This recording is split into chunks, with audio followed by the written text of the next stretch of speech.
and welcome to SMETV. Now, there's no doubt that right now businesses of all shapes and sizes are suffering from a people and skills shortage. Not only has the talent pool been restricted thanks to COVID, but the calibre of leadership within organisations is impacted along with the development and nurturing of our existing teams. SMEs are clearly at a disadvantage. They just don't have the resources all the time to face or fix this, and it could have serious growth and sustainability implications. So, what's the solution? Udemy. Udemy is a leading online destination platform that's a perfect fit for SMEs to achieve their goals and reach their full potential. Joining us today is Peter Kokkinos, VP and Managing Director of Udemy Asia Pacific. Welcome, Peter. Hi, Ange. How are you? You know, I'm not too bad for whichever day of the week it is. I've decided there's just one day during the week. It just goes Monday, Friday, and that's it. Yep, exactly. I know how you feel. Now, Peter, we've talked many times about the scope of Udemy, but for our viewers, how do you define Udemy? Yeah, I mean, the way I describe it is it's the world's largest online learning and skills marketplace, specifically designed for upskilling. So there's lots of marketplaces out there, but this one is specifically designed for teaching and learning. To give you an example of the scope, there's about 70,000 subject matter experts and instructors, amazing instructors from all over the world that have produced over 200,000 courses. We have over 52 million learners on the platform. Think of it as a giant sort of Amazon.com for learning. There's nothing like it anywhere else in the world. And you can learn anything from baking bread to playing guitar to advanced data science. People use it all over the world to upskill for their careers and their next steps in their lives. So while our viewers might understand that it's a learning platform, the other part, of course, is how relevant it is. So the content's always being updated with what's relevant. And I think I read a testimonial online that said, one of your users said she just had to learn Apple release Swift, and she had to learn a new part of that.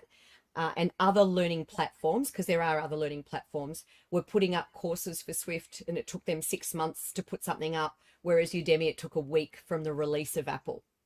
Yeah. Look, that's absolutely a unique feature of the marketplace. So the idea is that we use huge amounts of data that we collect from the marketplace, from our 52 million learners that are searching for topics. And then we provide those search results, the in-demand topics, to our instructors, and our instructors are then encouraged to go and build content to meet that market demand. So as new technologies are coming out, our instructors are already working on building content well before the publishers can get their hands on that information and start building it themselves. So what we find is that we are either getting content out quicker to the marketplace than anyone else, and we're also keeping it up to date, because these technologies are constantly changing. Yeah. So this version today is, it's out of date even before you start. And so the marketplace is constantly evolving, constantly changing, constantly keeping up with demand. Because if they don't, the instructor's revenue is affected. So it's important. So you essentially, Udemy faces the same challenges as other businesses in making sure that you're always relevant, that the content's always fresh and appealing, because that's your product. Yeah. And then there's the service of it. So you face the same challenges that we do, how to keep up to date, how to keep fresh and relevant. Absolutely. It is. And these are the demands that our customers are making of us, and the whole everyone that's learning technology today is making of us. So it is incredibly important to our business. Absolutely. Can we take a minute to talk about you? Yep. So you were very lucky to get the job of setting up Udemy in the Asia Pacific region, but it was a very small team to start with, right? Yeah, I was very lucky. Absolutely. I can say this is the best organization I've ever worked for in my 30 years in business. It's the best product I've ever had the privilege of presenting to customers with the best group of people. So yeah, I count myself very lucky. To give you quickly go back to March 2019 was when I started. The middle of March 2019, it was just me. I was the first person on the ground at Udemy Business. And today there's over 130 people in the Asia Pacific region. We only had a handful of customers. Now we've got over 1,000 customers. And if you'd asked me back then, would we be anywhere near that volume of amazing people and customers today, I would have said, no way, you're crazy. But it's been a tremendous journey, and it's testament to the value that the solution brings and how connected people become to it. So yeah, real privilege. Do you think that you were walking in the shoes of a startup for a little while there? Yeah, it was like that. Udemy Business, the subset that we sell to organizations, started in 2015. The Udemy Business, the marketplace, started in 2010. So when I came on Udemy Business, it had only been in operation for 3 or 4 years, and just as I came on board is where we started to explode. So we very much were operating in a semi-mature business, but very much in startup mode, very much in entrepreneurial. We didn't know what was coming next, how quickly we're going to grow, what resources we need to make it happen. We sort of did it on the fly. A little bit of experience, knowing the market, knowing the industry, but yes, it was very much a mad scramble of being entrepreneurial for sure. And I think it was quite fortuitous that in your role, you've got a heavy sales background, Yep. but you also adhere to a strong leadership principle. So do you think that very unique mix, because I know we've talked about this off air before, that mix of sales and leadership is very unique? Because quite often you get people who are really sales savvy, but given the challenge of that world of sales, and it can be fast and brash and, often whatever it takes to get the deal done, Yeah. you can, lose a little bit in the leadership translation. But your leadership combo of sales probably really stood you in good stead, given that you were a tiny team, just you to start with, and bringing people on board. You had to bring everyone on board of this growth of Udemy. Yeah. And look, I'm lucky enough. I agree with everything you're saying. As a salesperson in this industry, leading into sort of leadership, and then being able to take it over as the managing director, I'd helped organizations in my sales career implement this technology. So I knew what it took and what it took out of the customer. So that was the first bit. But from a sales perspective, and if you align it to leadership, to be an effective salesperson, I don't see it as selling something to somebody. You see it as helping an organization address a business problem. And with that, you need empathy.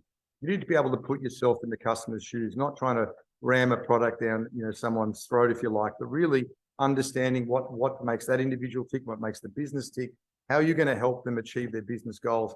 And so if the best sales people do that really well, and I think they're the kinds of skills, that empathy, that putting yourself in other people's shoes, that care for helping people grow and develop, that really translates across to leadership. I think it translates really well. It doesn't always for every single salesperson, but I was personally a more sort of collaborative, love to sell in a team, love to sell in a collaborative environment, and I think that's probably why I lean towards leadership, and that was something. And it's been a great advantage for you. Now, you mentioned early on about a lot of the data that Udemy collects with course preferences and the demand, etc. Have you found that some of the challenges that businesses facing now is translating or coming through in what people are searching? For instance, the great resignation, burnout, leadership. These are all things that are taking place now in workplaces. How has Udemy sort of stepped up to meet those issues? Yeah, we're seeing unprecedented challenges that businesses are facing, and it's putting significant pressure on even the largest organizations, let alone small and medium businesses. There's absolutely a war for talent out there. It's there, and it's putting, as I said, putting huge pressure on. I'll give you an example. Seek.com's advertisements for jobs are up 40% in the last 2 years. That's the highest in their 23-year history of tracking that. And 49% of candidates that were going for jobs we had 2 or 3 other offers to consider as well, which is obviously unheard of. So, we've heard about the great resignation, and it genuinely is real. We're seeing 10% of the Australian workforce change jobs in February 2022. So for all of those reasons, we know organizations today, they can't hire their way out of these problems. They need to look at how do we reskill the workforce we've got, because we can't just go out to the market and keep hiring in this highly competitive environment. And that's where Udemy's come in. You've mentioned in some data that you've given me that the case is that 60% of people are leaving their place of work because of their managers or the lack of leadership and the other interesting thing that shocked me was that 86% of top people within organizations are facing burnouts. Yeah. I think your high performance, if you think about it, all of those things, as I was going to say, leading up to all those things that you're talking about, are putting pressure on people not being able to find the skills or the people they need to deliver the skills. So now what's happening is they're leaning on their high performers, and the high performers are doing 2 and 3 roles. They're stressing them out. They're getting burnt out. And we saw that in the pandemic. We saw growth of content around well-being, around time management, around stress management grow into the thousands of the percent. So we saw the market reacting to that, people literally reacting to those challenges they were facing. So yeah, that was certainly something that was noticeable. And I think as an SMB organization, a company, you really should be thinking about how are you nurturing and supporting and helping your people, because right now, I think about 40% of the Australian workforce is looking to leave. I mean, that's pretty scary from an employer's perspective, when you can look at your staff and think, close to half of you are thinking about leaving at any given day. Yeah. What about career mobility, Peter? Because that data quite surprised me. There are some employers that might be scared to upskill their staff, thinking, well, now, I'm taking the time and putting in resources to train you or give you another skill. And you can take that and go somewhere else. But your data shows that giving people skills that might allow them career mobility, these people also stay twice as long in that job that's given them that ability.